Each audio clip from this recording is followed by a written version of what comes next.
Rp350.500.000. Dalil penuntut umum tersebut telah dibantah oleh keterangan saksi Munadi Herlambang sendiri pada persidangan 25 Agustus 2014. Hal ini hanya didasarkan penuntut umum dari keterangan Muhammad Nazarudin. Begitu pula dengan dalil penuntut umum pada bukti 5 surat tuntutan yang pada pokoknya menyatakan bahwa setelah terdakwa terpilih menjadi anggota DPR RI untuk masa jabatan 2009-2014, terdakwa secara formil keluar dari Permai Group. Bahwa dalil penuntut umum tersebut tidak benar karena faktanya terdakwa tidak pernah bergabung di Permai Group. Bahkan Permai Group sebenarnya tidak ada, melainkan hanya penyebutan karyawan-karyawan Muhammad Nazarudin terhadap grup perusahaan milik Muhammad Nazarudin setelah kantornya pindah ke gedung Permai Tower. Bahwa terdakwa selaku ketua fraksi Partai Demokrat tidak pernah berkoordinasi dengan Muhammad Nazarudin Mahyudin selaku ketua Komisi 10 DPR RI dan Angelina Patricia Pinkarsonda selaku koordinator Banggar untuk mengurus proyek-proyek Kemendiknas dan Kemenpora. Hal ini telah ditegaskan oleh Angelina Patricia Pinkarsonda. Di samping itu, saksi Angelina Patricia Pinkarsonda dan Mindo Rosalina Manulang juga telah menjelaskan bahwa terdakwa tidak pernah ikut serta pertemuan-pertemuan maupun berperan dalam pengurusan proyek Kemendiknas dan Kemenpora. Berdasarkan uraian di atas, maka fakta persidangan jelas telah membuktikan: 1. Terdakwa tidak pernah membentuk kantong-kantong dana dari proyek-proyek Kemendiknas dan Kemenpora, dari Munadi Herlambang dan proyek Hambalang, gedung pajak dan Depak. 2. Terdakwa tidak pernah bergabung ataupun secara formil keluar dari Permai Group.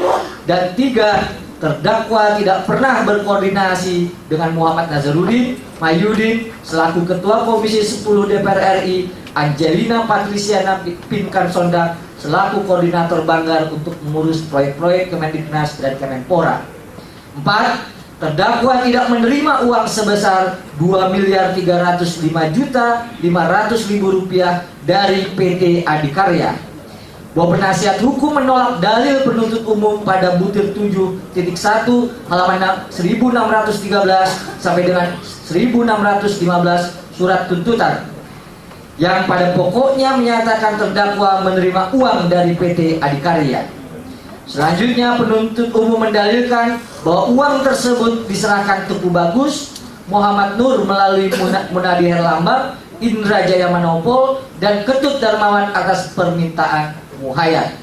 Bahwa uraian fakta yang disusun penuntut umum di atas tidak logis dan sama sekali tidak membuktikan bahwa benar uang Rp2.305.500.000 telah diterima terdakwa.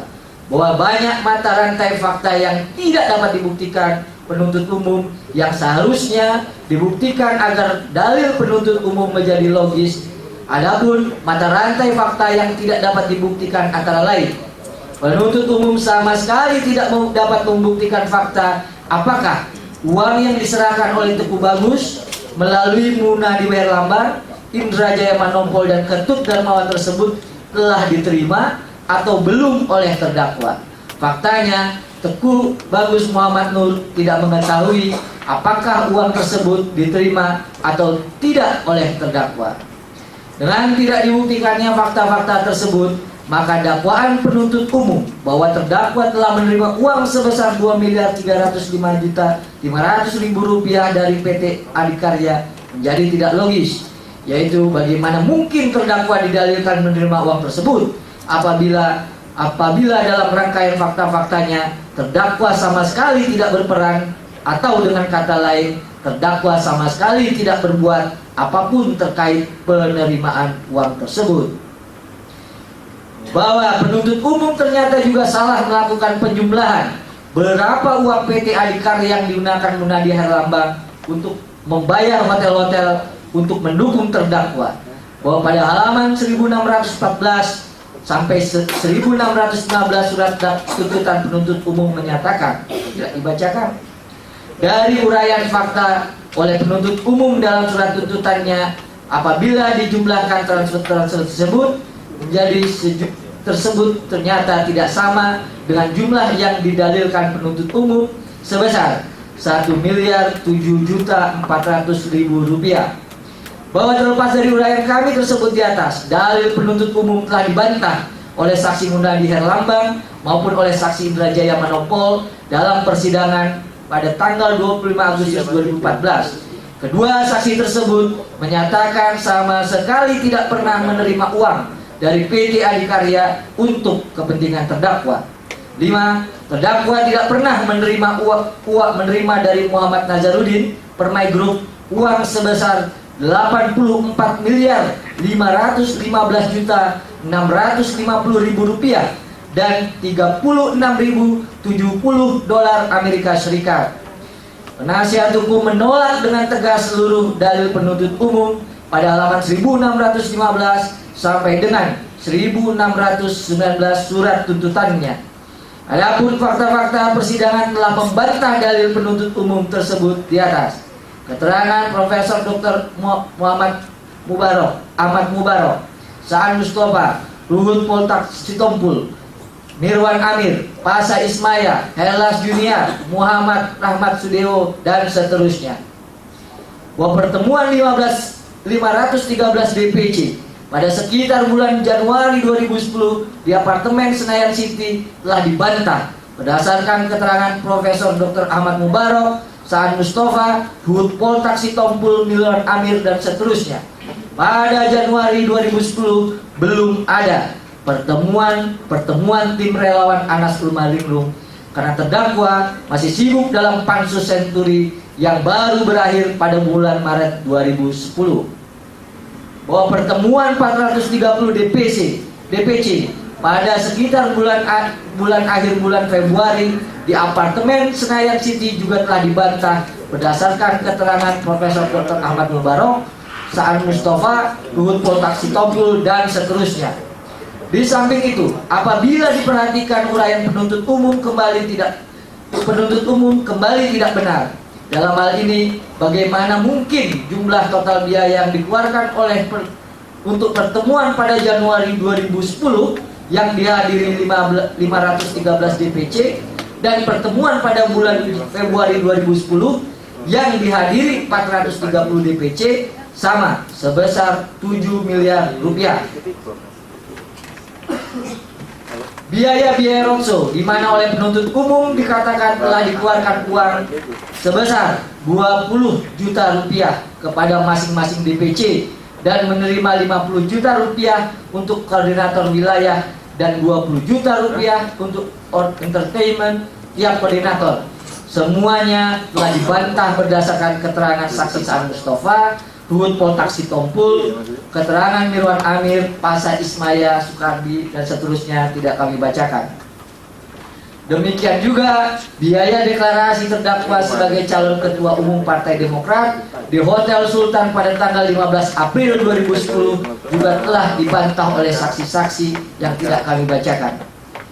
Siaran TV Live Metro TV sebesar 2 miliar rupiah, biaya siaran TV One RCTI sebesar 4.500.000.000 rupiah telah dibantah oleh saksi Aldasni dari Metro TV. Bahkan saksi Aldasni menyatakan tidak pernah ada siaran live Metro TV untuk terdakwa, melainkan hanya siaran rekaman. Terlebih lagi saksi Aldasni menegaskan Metro TV tidak pernah menerima pembayaran sebesar 2 miliar rupiah. Berdasarkan uraian di atas, maka fakta persidangan jelas telah membuktikan terdakwa tidak pernah menerima dari Muhammad Nazarudin Permai Group uang sebesar 84.515.650.000 rupiah dan 36.070 dolar Amerika Serikat. Apalagi dalam persidangan terbukti terdakwa sama sekali tidak menerima fisik uang tersebut dari Muhammad Nazarudin, bahkan tidak mengetahui adanya pembagian uang tersebut oleh Muhammad Nazarudin kepada DPC. Nah, terdakwa tidak pernah menerima dari Muhammad Nazarudin Permai Group uang sebesar 30 miliar rupiah dan 5.225.000 dolar Amerika Serikat. bahwa saksi Julianis dan Oktaviana Furi menjelaskan sebagai berikut. Uang yang dibawa ke Kongres Partai Demokrat di Bandung adalah sebesar 30 miliar rupiah, 5 juta dolar Amerika Serikat, uang sebesar 30 miliar dan 2 juta dolar Amerika Serikat ditarik dari bank yang merupakan pendapatan Anugerah Group dari pengerjaan proyek-proyek. Sedangkan uang sebesar 3 juta dolar Amerika merupakan uang sumbangan dari pihak-pihak luar. Uang sumbangan tersebut diterima saksi Julianis secara bertahap melalui saksi Aan, Iwayudin dan Iwan dalam amplop-amplop. Jumlahnya mencapai 30 miliar 500 juta rupiah yang kemudian saksi tukarkan ke dalam dolar. Bahwa dari keterangan saksi Eva Ompita terungkap fakta bahwa uang-uang yang telah dibungkus oleh Julianis dan Oktaviana Furi diserahkan oleh saksi kepada Muhammad Nazarudin. Selanjutnya Muhammad Nazarudin yang membagikan seluruh uang tersebut masing-masing kepada DPC. Bahwa saksi Eva Ompita sama sekali tidak melakukan pembagian uang tersebut kepada DPC karena tidak kenal dengan masing-masing DPC Partai Demokrat. Berdasarkan uang uraian di atas, maka fakta persidangan jelas telah membuktikan terdakwa tidak pernah menerima dari Muhammad Nazarudin Permai Group uang sebesar 30 miliar rupiah dan 5.225.000 dolar Amerika Serikat. Di samping itu, terdakwa juga tidak pernah menerima secara fisik uang-uang yang dikeluarkan oleh Muhammad Nazarudin kepada DPC, bahkan tidak mengetahui adanya pembagian uang tersebut. Bahwa barang bukti elektronik BBE berupa BlackBerry yang dikuasai terdakwa dengan profil Wisanggeni sama sekali tidak membuktikan dalil penuntut umum bahwa terdakwa menerima dari Muhammad Nazarudin Permai Group uang sebesar 30 miliar rupiah dan 5.225.000 dolar Amerika Serikat. Penuntut umum dalam persidangan tidak dapat menyebutkan tanggal isi konten dalam BlackBerry tersebut dibuat oleh Wisanggeni tersebut, mengingat isi konten BlackBerry tersebut bukan percakapan dua arah, melainkan hanya berupa pernyataan satu arah yang tidak jelas dibuat oleh siapa. Sedangkan isi konten percakapan antara Wisanggeni dengan saksi Kolilur sama sekali tidak membuktikan dalil penuntut umum. 7. Terdakwa tidak menerima hadiah berupa mobil Toyota Harrier. Bahwa dalil penuntut umum mengenai pertemuan pada bulan September 2009 di restoran Cina Pacific Place di lobi Mall depan apartemen Kapital yang dihadiri oleh terdakwa, saksi Muhammad Nazarudin, saksi Teguh Bagus Muhammad, saksi Mahmud Suroso dan saksi Munadi Herlambang terbukti tidak benar. Bahwa mobil Toyota Harrier bukan pemberian kepada terdakwa, melainkan dibeli sendiri oleh terdakwa, di mana terdakwa meminta bantuan saksi Muhammad Nazarudin untuk mengurusnya. Berdasarkan uraian di atas, maka fakta persidangan jelas telah membuktikan bahwa terdakwa bukan menerima mobil Toyota Harrier, melainkan terdakwa membeli sendiri mobil Toyota Harrier tersebut. 8. Terdakwa tidak menerima fasilitas survei dari PT Lingkaran Survei Indonesia senilai sekitar 478.632.230 rupiah. Bahwa tidak benar terdakwa menerima fasilitas survei dari PT LSI agar apabila terdakwa terpilih menjadi Ketua Umum Partai Demokrat, PT LSI dijanjikan pekerjaan survei Bupati Wali Kota dari Partai Demokrat. Survei dan bantuan PT LSI agar terdakwa menang sebagai Ketua Umum Partai Demokrat diberikan dalam rangka kegiatan Partai Demokrat dan dalam kapasitas terdakwa sebagai anggota Partai Demokrat. Pemberian bantuan tersebut tidak ada kaitannya dengan pengurusan proyek-proyek maupun kapasitas terdakwa sebagai anggota DPR RI. 9. Terdakwa selama menjabat penyelenggara negara tidak menerima fasilitas berupa 1 unit mobil Toyota Velfire senilai 735 juta rupiah. Berdasarkan fakta persidangan membuktikan bahwa fasilitas berupa peminjaman 1 unit mobil Toyota Velfire diberikan pada saat terdakwa tidak lagi sebagai penyelenggara negara. Bahwa berdasarkan uraian-uraian pada 1 sampai 9 tersebut, di atas yang merupakan rangkaian fakta-fakta yang terungkap dalam persidangan, dan apabila dianalisa berdasarkan sumber-sumber hukum yang berlaku, maka dapat disimpulkan bahwa terdakwa tidak terbukti secara sah dan meyakinkan telah melakukan perbuatan yang memenuhi unsur menerima hadiah atau janji. Adapun alasan-alasannya adalah sebagai berikut. Berdasarkan pendapat Dr. Randes Adami Caswi. 2. Berdasarkan keterangan ahli Dr. Khairul Huda SAMA yang telah memberikan keterangan ahli pada 4 September 2014. Dan selanjutnya 3. Bahwa berdasarkan pendapat-pendapat ahli hukum pidana tersebut, maka terdakwa tidak dapat disimpulkan telah melakukan perbuatan atau full-toid delik yang memenuhi unsur menerima hadiah atau janji. Selanjutnya dilanjutkan kepada rekan. Izin Bapak Ketua. Silakan dilanjutkan. Ya, terima kasih majelis.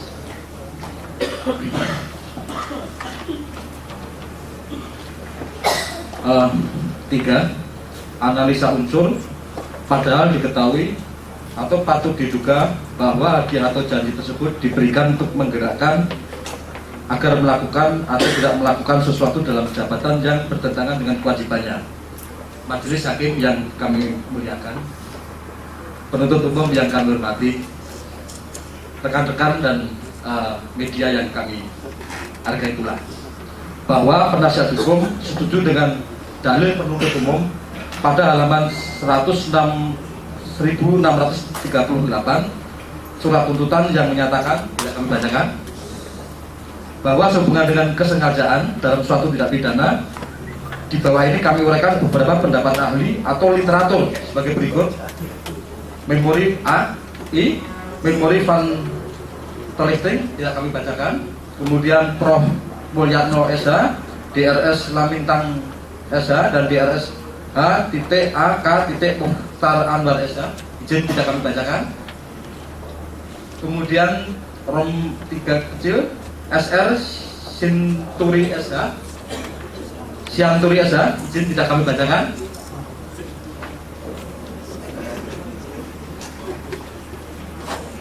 Berdasarkan teori-teori dan ajaran-ajaran di atas, maka yang perlu dibuktikan oleh penuntut umum sepatutnya adalah adanya suatu perbuatan terdakwa sebagai pelaku dalam perkara ini. Apakah benar terdakwa telah melakukan perbuatan menerima hadiah atau janji. Strip 2, ada kesengajaan dari terdakwa untuk menerima hadiah atau janji tersebut. Strip 3, bahwa akibat dari perbuatan terdakwa, hadiah yang diberikan telah berada di kekuasaan terdakwa atau janji yang diberikan telah diiyakan oleh terdakwa. Selanjutnya, bahwa perbuatan terdakwa dengan akibatnya itu memang sesuai dengan motif terdakwa untuk berbuat dan merupakan tujuan yang hendak dicapai oleh terdakwa. Dalam hal ini benar terdakwa menghendaki untuk mendapat hadiah yang diberikan tersebut.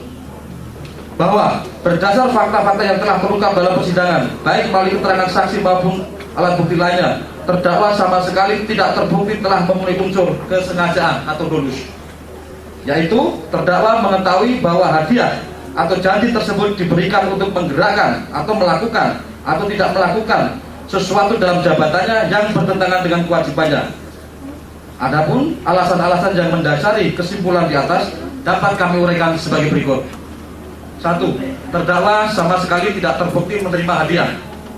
Berdasar fakta persidangan, sebagaimana telah kami uraikan pada analisa juridis terhadap unsur menerima hadiah atau janji, terdakwa sama sekali tidak terbukti telah menerima hadiah-hadiah sebagai berikut. Tidak menerima uang sebesar 2.305.500.000 rupiah dari PT Adikarya. Dan seterusnya. 2. Tidak ada kesepahaman atau meeting of mind antara si pemberi hadiah dengan terdakwa. Izin tidak kami bacakan. Selanjutnya,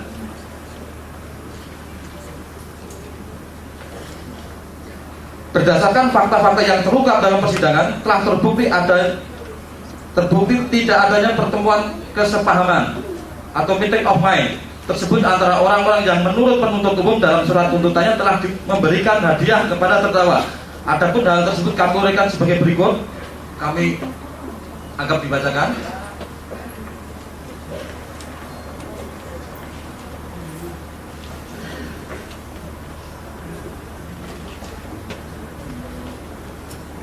Bahwa berdasarkan uraian tersebut di atas, maka terdakwa tidak terbukti telah memenuhi unsur padahal diketahui atau patut diduga bahwa hadiah atau janji tersebut diberikan untuk menggerakkan agar melakukan atau tidak melakukan sesuatu dalam jabatannya yang bertentangan dengan kewajibannya. 4. Analisa unsur pasal 64 ayat 1 KUHP tentang melakukan beberapa perbuatan yang ada hubungan sedemikian rupa sehingga harus dipandang sebagai suatu perbuatan berlanjut. Bahwa penasihat hukum menolak dengan tegas dalil penuntut umum pada halaman 1649 sampai 1650 surat tuntutannya yang menyatakan, tidak kami bacakan.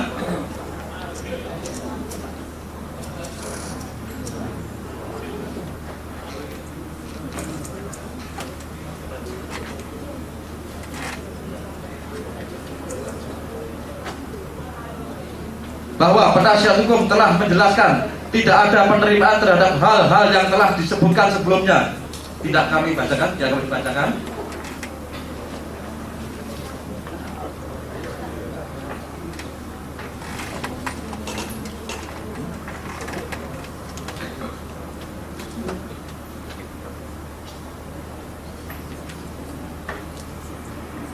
Bahwa penasihat hukum terdakwa sependapat dengan doktrin hukum penuntut umum, namun demikian penuntut umum telah salah dalam mengimplementasikan doktrin tersebut ke dalam analisa juridisnya, mengingat penuntut umum telah salah dalam memaknai fakta hukum yang ada dalam persidangan. Bahwa dalil-dalil kami adalah sebagai berikut. Izin yang dibacakan.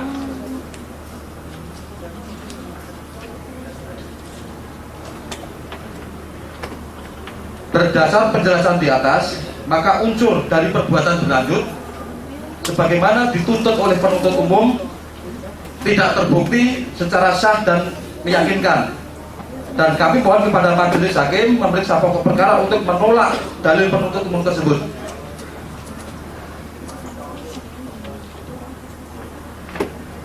Izin majelis emansipasi. Silakan dilanjut. Analisa yuridis dakwaan kedua. Majelis Hakim yang mulia, saudara penuntut umum yang berhormat, dan rekan-rekan pers yang kami hormati, bahwa dakwaan kedua yang didakwakan dan dituntut oleh penuntut umum di atas terdiri dari unsur-unsur tindak pidana sebagai berikut. 1. Unsur setiap orang. 2. Unsur yang menempatkan, mentransfer, mengalihkan, membelanjakan, membayarkan, menghibahkan, menitipkan, membawa ke luar negeri, mengubah bentuk, menukarkan dengan mata uang atau surat berharga, atau perbuatan lain atas harta kekayaan. 3. Unsur yang diketahui atau diduganya merupakan hasil tindak pidana korupsi sebagaimana dimaksud dalam pasal 2 ayat 1 dengan tujuan menyembunyikan atau menyamarkan asal-usul harta kekayaan. Dan pasal 65 ayat 1 KUHP yang pada pokoknya menguraikan tentang beberapa perbuatan yang harus dipandang sebagai perbuatan yang berdiri sendiri sehingga merupakan beberapa kejahatan. Bahwa sebelum kami masuk pada pembahasan analisa yuridis unsur-unsur pasal yang dituntut pada dakwaan kedua, perkenankan kami menguraikan terlebih dahulu hal mengenai apakah KPK berwenang menuntut tindak pidana TPPU berdasarkan Undang-Undang Nomor 8 Tahun 2010 tentang pencegahan dan pemberantasan tindak pidana pencucian uang atau TPPU, Undang-Undang Nomor 8 2010, bahwa ketentuan pasal 74 Undang-Undang Nomor 8 2010 berbunyi, tidak kami bacakan. Adapun penjelasan dari ketentuan pasal 74 Undang-Undang Nomor 8 2010 tidak kami bacakan, bahwa sehubungan dengan bunyi ketentuan pasal 74 Undang-Undang Nomor 8 2010 tersebut, kami berharap majelis hakim berkenan mempertimbangkan keterangan ahli dalam persidangan, yaitu 1. Bahwa ahli Profesor Yusril Ihza Mahendra dalam persidangan pada tanggal 3 September menjelaskan tidak kami bacakan. Ahli Khairul Huda pada persidangan tanggal 4 September 2014 menjelaskan bahwa berkenaan dengan kewenangan KPK pasal 74 tidak kami bacakan. Berdasarkan uraian ahli Khairul Huda tersebut, maka dapat disimpulkan hal sebagai berikut. A. Bahwa kewenangan penyidikan dan penuntutan adalah kewenangan atributif, yaitu kewenangan yang diberikan hanya berdasarkan peraturan perundang-undangan. B. Bahwa Undang-Undang Nomor 8 2010 hanya memberikan KPK kewenangan untuk menyidik, dalam hal ini sebagai penyidik tindak pidana asal, sedangkan kewenangan KPK untuk menuntut tidak diatur atau diberikan oleh Undang-Undang Nomor 8 2010. Vide pasal 74 Undang-Undang Nomor 8 2010 dan penjelasannya. Bahwa asas peradilan cepat, sederhana, dan biaya ringan tidak melahirkan kewenangan, melainkan apabila kewenangan sudah ada, baru asas peradilan cepat, sederhana, dan biaya ringan ini harus diterapkan. Sekali lagi, kewenangan KPK melakukan tindakan penuntutan berdasarkan keterangan Profesor Dr. Yusril Iza Mahendra dan Dr. Khairul Huda adalah kewenangan atributif yang diberikan hanya berdasarkan peraturan perundang-undangan. Kalau tidak ada kewenangan yang diberikan peraturan perundang-undangan, maka KPK tidak dapat bertindak. Berdasarkan uraian di atas, maka KPK tidak berwenang menuntut perkara TPPU, dan karenanya kami mohon agar majelis hakim menyatakan dakwaan kedua ini tidak dapat diterima. Majelis hakim yang mulia, saudara penuntut umum yang terhormat, dan rekan-rekan pers yang kami hormati, bahwa selanjutnya kami akan menguraikan analisa yuridis kami untuk membuktikan bahwa terdakwa tidak melakukan perbuatan yang memenuhi unsur-unsur pasal yang didakwakan dan dituntut kepada terdakwa, yaitu pasal 3 Undang-Undang Nomor 8 2010. 1. Analisa unsur setiap orang. Dalam hukum pidana tidaklah diperkenankan menindak secara hukum seseorang secara serampangan, karena dianggap telah melakukan suatu perbuatan yang unsur-unsurnya dianggap telah terpenuhi berdasarkan suatu ketentuan hukuman pidana. Ini tidak saya bacakan.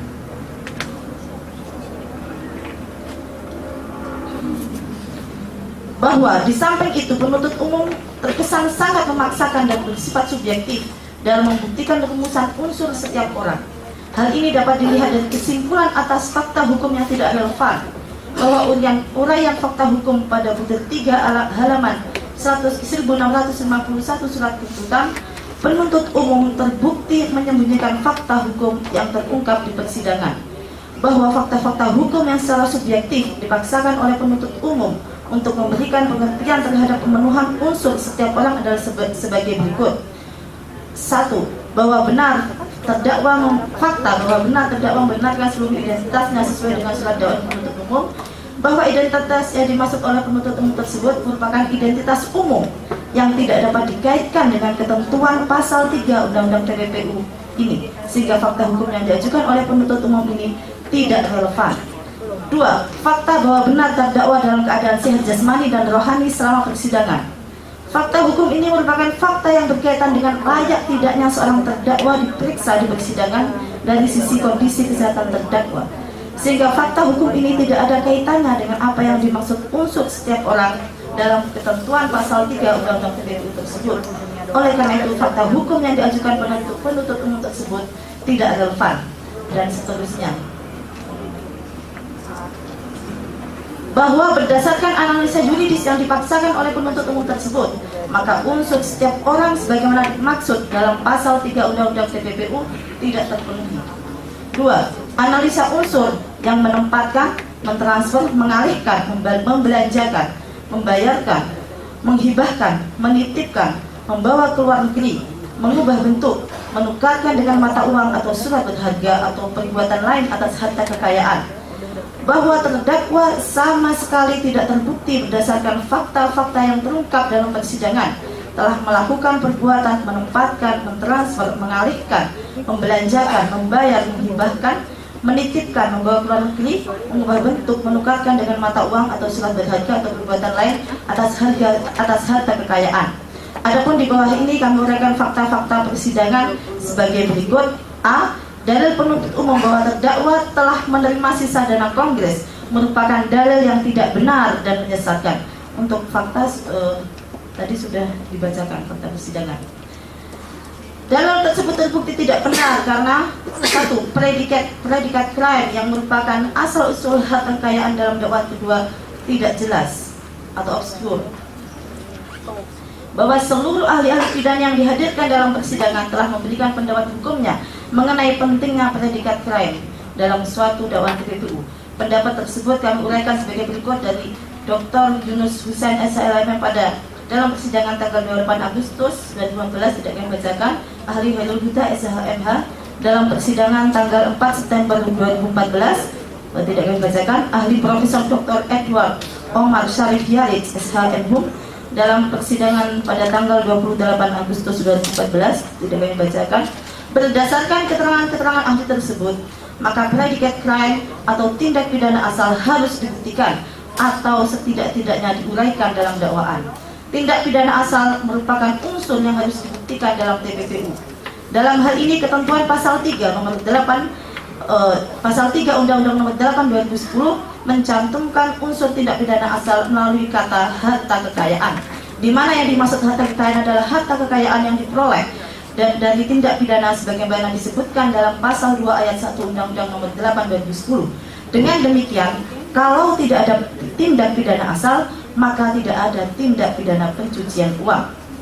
2. Sisa dana kongres Partai Demokrat di Bandung berjumlah $1.200.000 Amerika Serikat, bahwa tidak benar dalil penuntut umum yang menyatakan sisa dana yang berasal dari dana kongres Partai Demokrat bersisa kurang lebih $1.300.000 Amerika Serikat.